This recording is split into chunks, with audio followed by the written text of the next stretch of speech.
எல்லோருக்கும் வணக்கம். இன்றைக்கி நம்ம தெரிஞ்சுக்க போகிறது என்னென்னா, திருச்செந்தூர் நாழிக்கிணறு பற்றி தாங்க.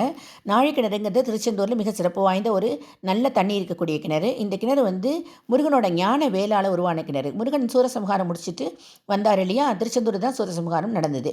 அப்போ நடந்துட்டு வரும்பொழுது அவர் வந்து என்ன பண்ணுறாருன்னா, அந்த தீட்டு கழியறதுக்காக சமுதிரத்தில் ஸ்நானம் பண்ணக்கூடாது, தீட்டு இருக்கிற பொழுது அப்படிங்கிறதுனால ஒரு நல்ல தண்ணி வேணும் அப்படிங்கிறதுக்கு அவர் ஞான வேலால் அந்த மணல்லையே ஒரு கீரலை போடுறாரு. அதுலேருந்து ஏற்பட்டு குபு குபு குபுன்னு நீர் அப்படியே வருது, பொங்கி வருது.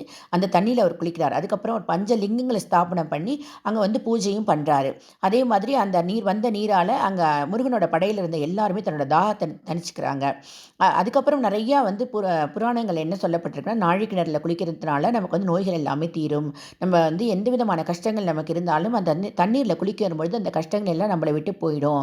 நமக்கு வந்து நம்மள்ட்ட இருக்க பீடைகள் எல்லாம் விலகும். நமக்கு இருக்கிற எல்லா விதமான அந்த தோஷங்கள்னு சொல்கிறோம் இல்லையா, எந்த விதமான நவகிரக தோஷமாக இருந்தாலும் சரி, எந்த விதமான ஏவல் பில்லி சூன்யம் அந்த மாதிரியான தோஷங்களாக இருந்தாலும் சரி, இந்த நவகிரக தோஷங்கள் அனைத்துமே அந்த நாழிக்கிணறில் குளிக்கிற பொழுது நம்ம விட்டு நீங்கி விடுமாம்.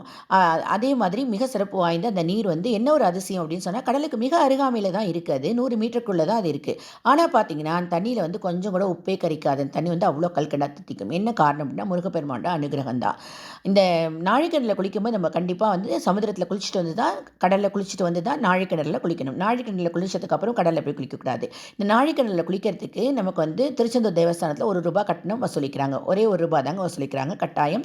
நீங்கள் திருச்செந்தூர் போனீங்கன்னா அடுத்த முறை கண்டிப்பாக நாழிக்கிணறில் வந்து குளிச்சிடுங்க. குளிக்கிறது வந்து ரொம்ப ரொம்ப விசேஷமானது. இது மாதிரி நல்ல சிறப்பு வாய்ந்த ஆன்மீக தகவல்களை தெரிஞ்சுக்கிறதுக்கு என்னோடய சேனலை சப்ஸ்கிரைப் பண்ணுங்கள், லைக் பண்ணுங்கள், ஷேர் பண்ணுங்கள். நன்றி, வணக்கம்.